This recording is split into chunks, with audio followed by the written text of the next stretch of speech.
Welcome back, and this is part four of the seeker phone process. I'm now going to look into the probe. Now, at this stage, just imagine you're holding a clipboard and you're asking some very basic questions. This is what you have to do to get your prospect to the next step. So let's continue with the questions. Do you have a financial partner or spouse in your business? This part of the question is really critical. The last thing you want to do is spend the entire time going through a proposal with only one of the decision makers. Make sure you get the decision makers on the phone. If there's a financial partner involved, my conversation is going to go something along the lines of this, okay? Is there anyone else that's going to be helping you make the decision? Yes, my wife knows I'm thinking of this. I'm always telling her that I need a change. Great. I'm going to put you on hold for a minute. Why don't you grab your partner so we can both get on the phone and then we can go ahead and finish the rest of this conversation. I'm really the decision maker on this one. I mean, I'll run it by her, but she knows I want to make this change. So it's okay for us to continue.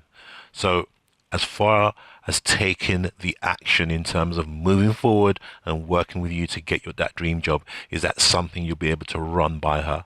Absolutely. Now, in order for us to continue, I do need her to be on the phone with us. Can you go, grab her? Well, she's not here right now. Can we go on a three-way call? Right then and there's not a lot of reasons to move on in this conversation and go deeper. I might go a little further just to make sure the prospect can afford the program, but I'm not going to go any further than that, because the last thing that what I want to do is to set up an appointment with Tony and the wife, and we get to the end and we find they're broke. There's nothing they can do anyway. So I might say something like, okay, so let's go through a few more questions. We can stop and reschedule and sort of get your wife on the call.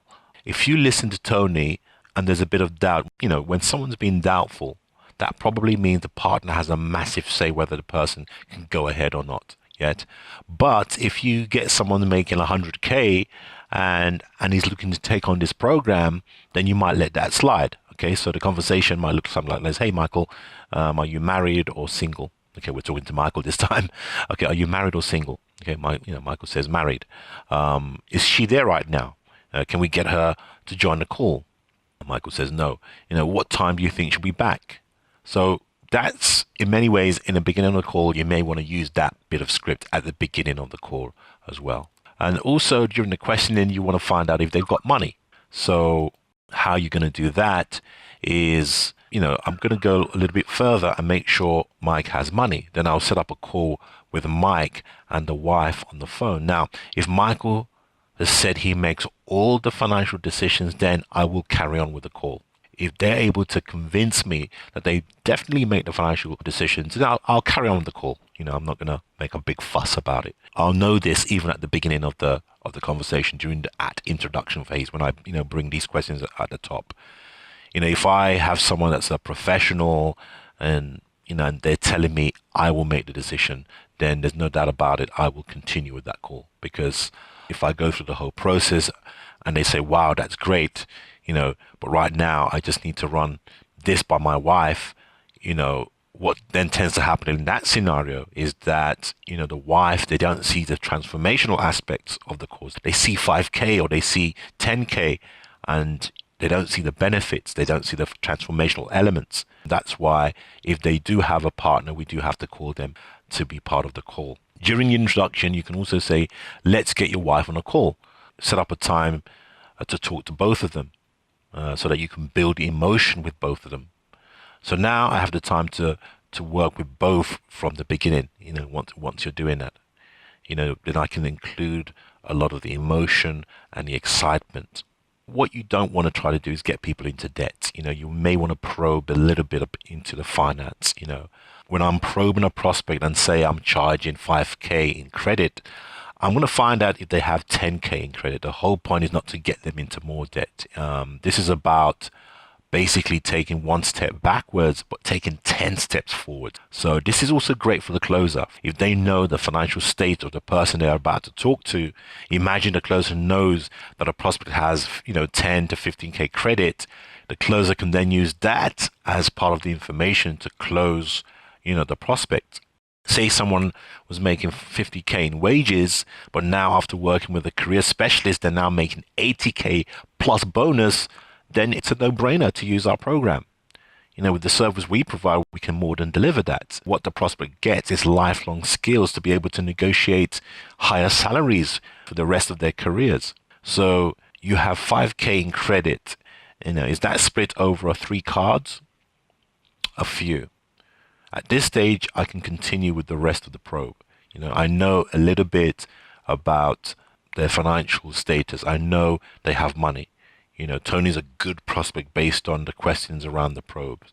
If Tony's married, I'll complete the probe and then I'll schedule another appointment with Tony and the wife. From here, I can continue to ask questions. I know we've talked earlier about your long-term goals, but now I really want to talk about some short-term goals with you. Let's talk about what you want to do. What do you want to accomplish in the next 6 to 12 months? How much are you, making right now? I'm making 40K right now. How much will you like to be making in 12 months' time? If I can get 10K pay rise, that would be great. So making 60K will make a difference to your bottom line right now. Absolutely. How long have you been on 40K? In the last 8 years, I've been on between 35 to 40K. I've had sort of incremental bumps, but I've done a lot for this company, and they keep promising that things will improve. And now, if we were to help you make 10K more than what you're making right now, do you think that that would make a difference to your bottom line? Absolutely. Awesome.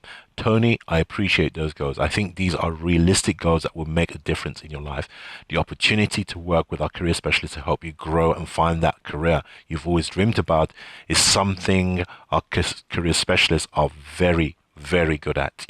Our career specialists have taken people that have no experience of how to get their dream job and have transformed their lives. So in the next video, we will talk about the commitment.